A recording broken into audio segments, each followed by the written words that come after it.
Is Babe Ruth calling his shot really that impressive? That's what we're going to be talking about today, right here on Apologetics Underground.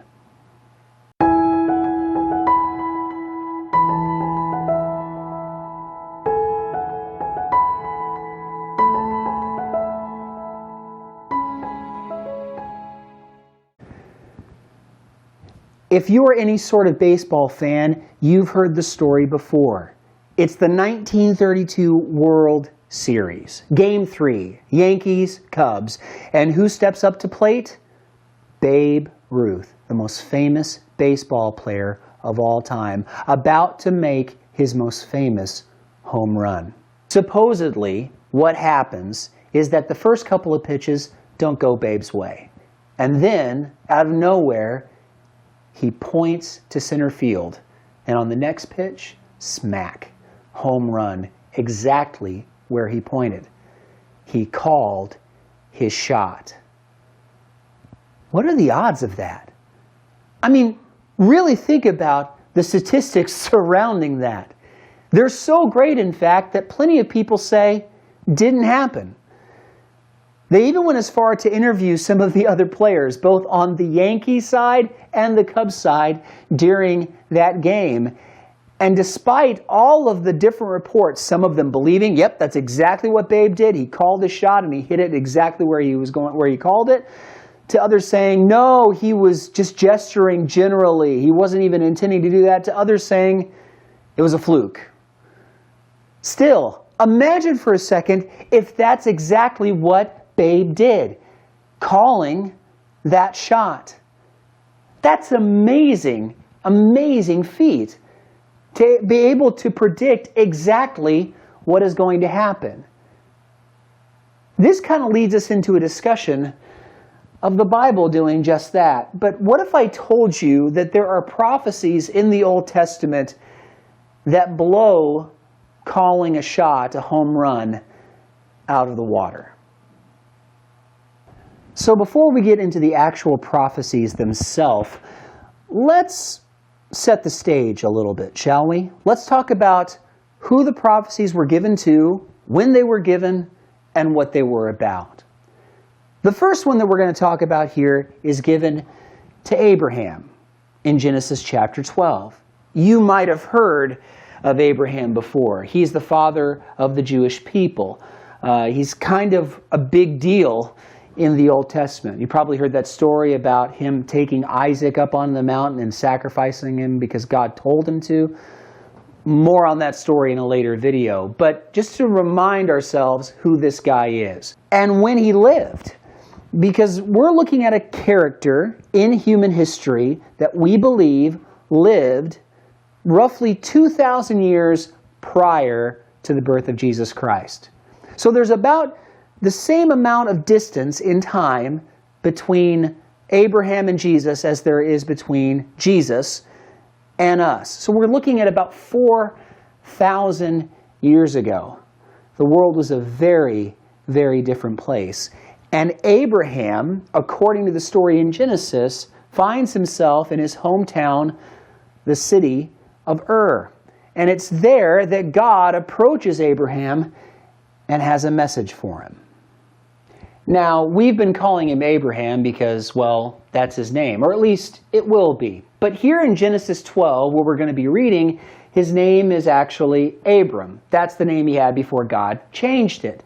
And this is where he first really meets God and encounters him. And God shows up to give Abram something. And what is that? It's a promise, but a very special one.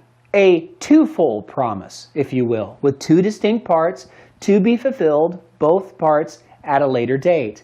Moses records that promise for us in Genesis 12. Let's read it. Now the Lord said to Abram, "Go from your country and your kindred and your father's house to the land that I will show you. And I will make of you a great nation, and I will bless you and make your name great, so that you will be a blessing. I will bless those who bless you, and him who dishonors you I will curse.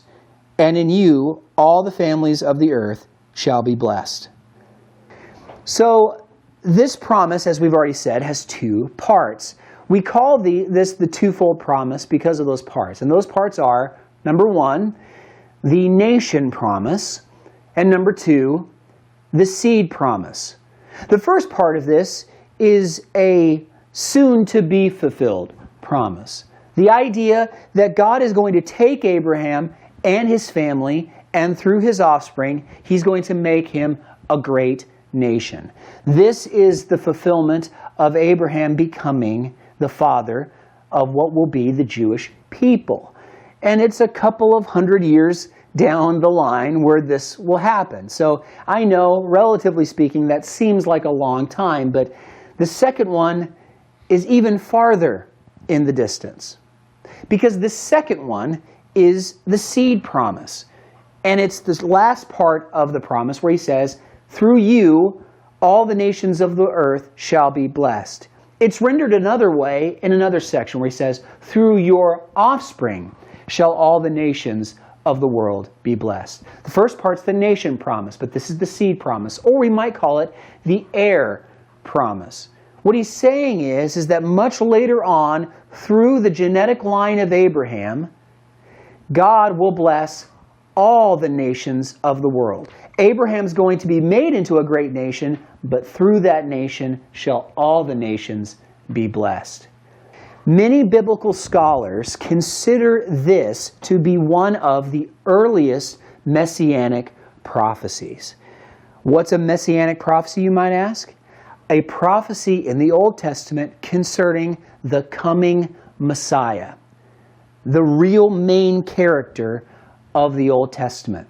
You could go as far to say that the 39 books of the Old Testament are really all about the story of God fulfilling this promise to Abraham that he made to him, as we've already said, 4,000 years ago. This promise is the story of the Old Testament. But this is really kind of where it starts. It certainly doesn't end here. There's much more to be said about this whole coming Messiah.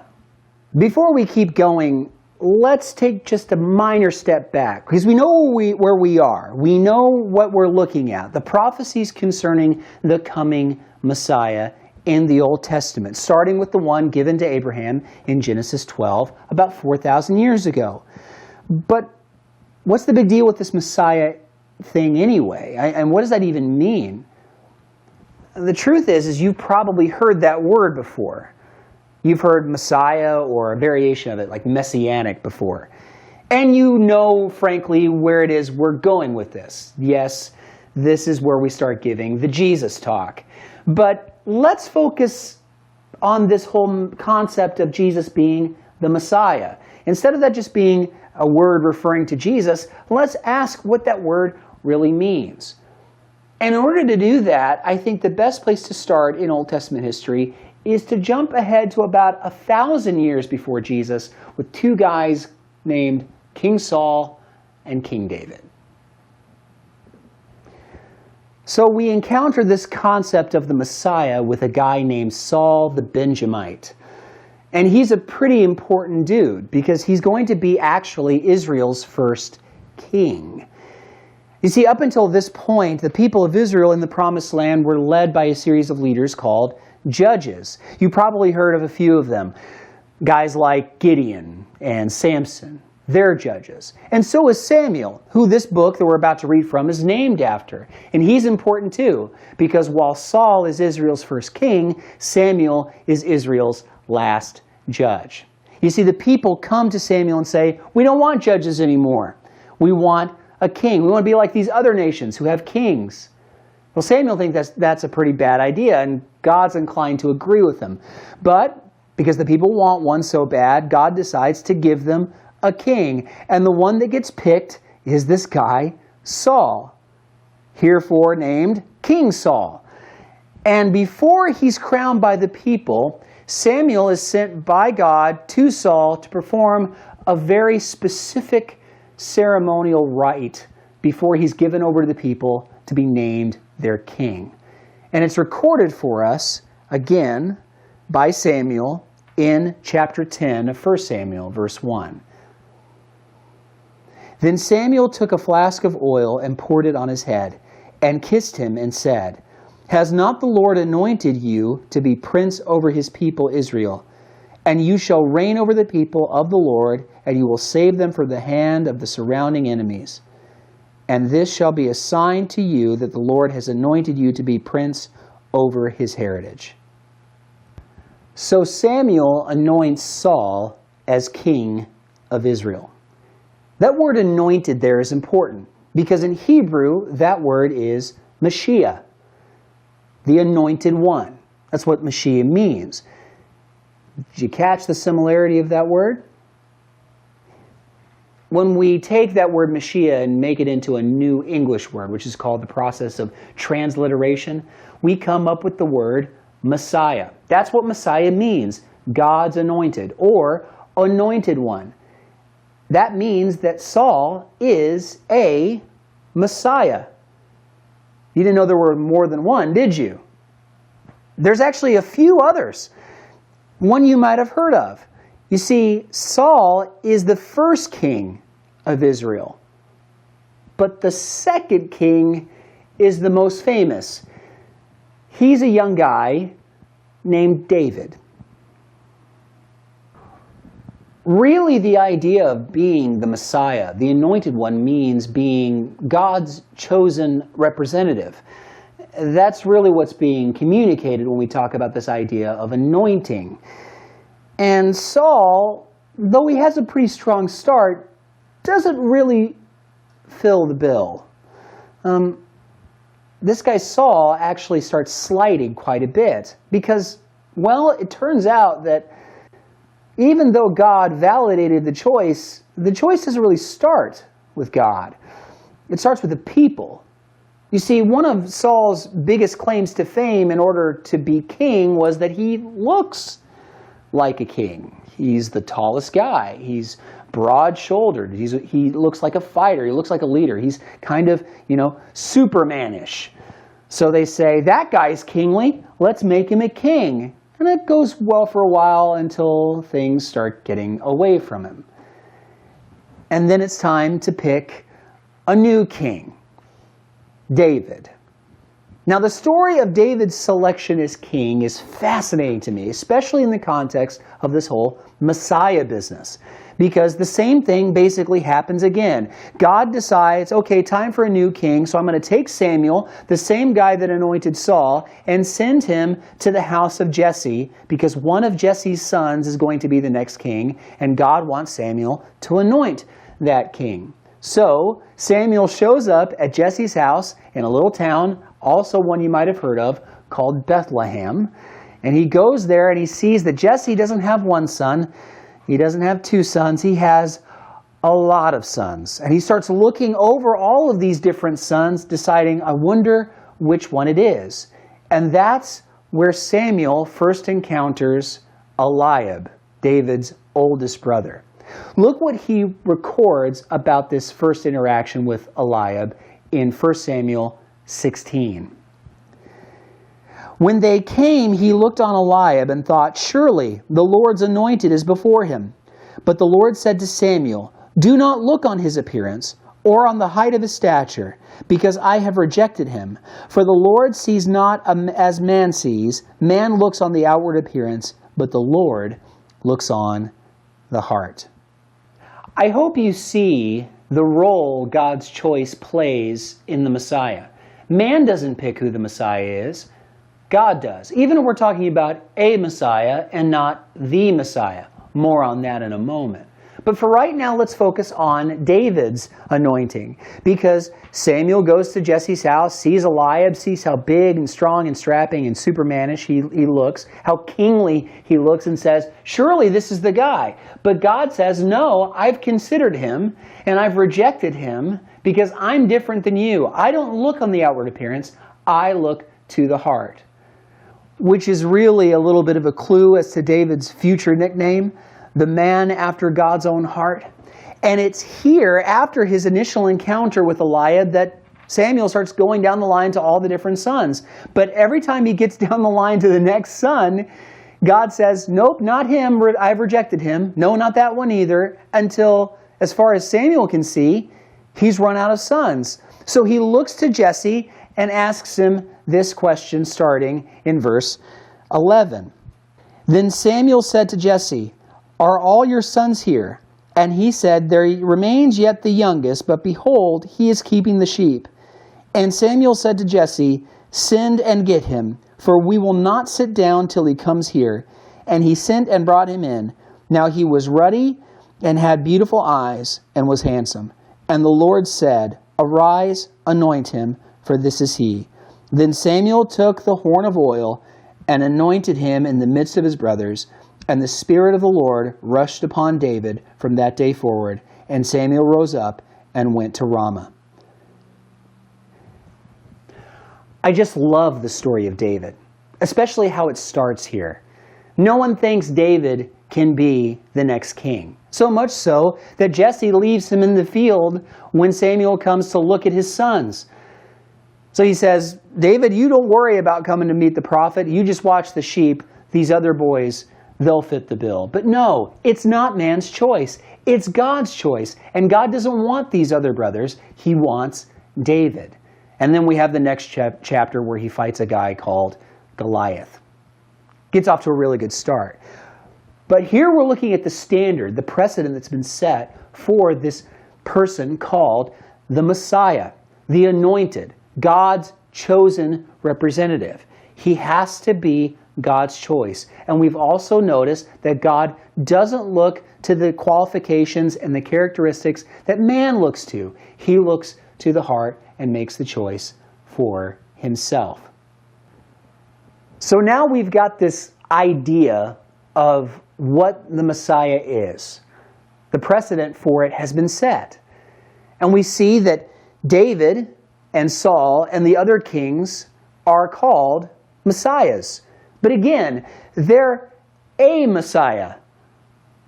Very soon, when the prophets start showing up and they run with this Messiah ball, they start talking about not a coming Messiah, but the Messiah. You see, the Old Testament uses this system of type and antitype. The idea here is that it sets up a real-world example of an ideal that is largely spiritual in nature. David is the type for the Messiah. He's kind of the stand-in representative of the ideal of what the Messiah really is. And think about it. He's perfect for that. He's a man after God's own heart, chosen by God alone to be not only his representative, but to be a king. And when the prophets realize this, they start talking about this new Messiah, the real one true Messiah that God is really promising here, the one that fulfills the promise of Abraham, who is coming later down the line. And then when they start talking about not only who this Messiah might be, they also start talking about all the things that he's going to accomplish. And they start doing the very thing that Babe Ruth maybe did in Game 3. They start calling the shot, making predictions. And they're pretty amazing. We here at Apologetics Underground know that your time is valuable. And the truth is that we just don't have enough time to go over all the different Old Testament prophets that speak to this coming Messiah. There's just too many. So let's focus on one of the big ones, shall we? In fact, when it comes to Old Testament prophets talking about the coming Messiah, you really can't go wrong with a guy named Isaiah. Isaiah is a southern prophet living in the divided kingdom, meaning he lives in the southern kingdom of Judah during this time when there were two kingdoms, Israel in the north and Judah in the south. And he writes to both kingdoms, talking to them about the sins of idolatry that consume both cultures. But he talks a lot about this coming Messiah. And he does it, amazingly, roughly 700 years before the birth of Christ. So it's a long ways off still. But he starts making these very specific claims as to qualifications that the Messiah has to meet. Like we said, Isaiah talks about this Messiah guy quite a bit. Makes a variety of different claims about who he has to be. And we're going to talk about a few of the other ones in just a second. But I want to focus on one chapter in Isaiah specifically because of, well, not only how specific it is about the Messiah, but it also shows how different the Messiah is from man's maybe conception of a coming king. And it's found in Isaiah 53, starting in verse 4. Surely he has borne our griefs and carried our sorrows. Yet we esteemed him stricken, smitten by God, and afflicted. But he was pierced for our transgressions. He was crushed for our iniquities. Upon him was the chastisement that brought us peace, and with his wounds we are healed. All we, like sheep, have gone astray. We have turned, every one, to his own way, and the Lord has laid on him the iniquity of us all. Doesn't sound like much of a king to me. In fact, when I really think of the idea of a king, I think of guys like, well, Saul. I think of, King Arthur. I think of that big, strapping, supermanish guy with the crown. But again, it doesn't matter what I think about the Messiah, this anointed one. As we've already shown, it's God making the decision as to who this Messiah is and what he has to be like. And here he says his chosen one, his representative, his king, to sit on his throne, he's going to suffer for us. He's going to bear in his suffering the iniquities of us all. In fact, it goes as far to say that not only is he going to be wounded, but by his wounds we are to be healed. But that's not all it says about him. Isaiah keeps going. Yet it was the will of the Lord to crush him. He has put him to grief. When his soul makes an offering for guilt, he shall see his offspring. He shall prolong his days. The will of the Lord shall prosper in his hand. Out of the anguish of his soul he shall see and be satisfied. By his knowledge shall the righteous one, my servant, make many to be accounted righteous, and he shall bear their iniquities. Therefore I will divide him a portion with the many, and he shall divide the spoil with the strong, because he poured out his soul to death and was numbered with the transgressors. Yet he bore the sin of many and makes intercession for the transgressors. I hope you caught that too, because the first section talks about how this Messiah is going to suffer. He's going to be wounded. In fact, it goes as far as to say he's going to be crushed. By who? By God. But here he even goes farther. He says he's going to die. And he's going to die in such a way that he is numbered among the transgressors, even though he is not a transgressor. This is a suffering Messiah, and one that bears sin. That's his job, to come and represent God by bearing the sins of those who have sinned against God. Not a normal king in the human sense, is it? But instead, a very, very divine consideration of a king. So before we start to wrap up here, let's just kind of get a sense, a feel for what we've talked about so far. So we're looking at prophecies in the Old Testament, which start as far back as 4,000 years ago, and we jumped ahead to about 1,000 years before Christ, so 3,000 years ago, and then we jumped to about 700 years before Christ, so about 2,700 years ago. And we have all these details to consider regarding this promised Messiah. God told Abraham that through this Messiah, which will be one of his offspring, all the nations of the world shall be blessed, not just the one nation that he makes Abraham into.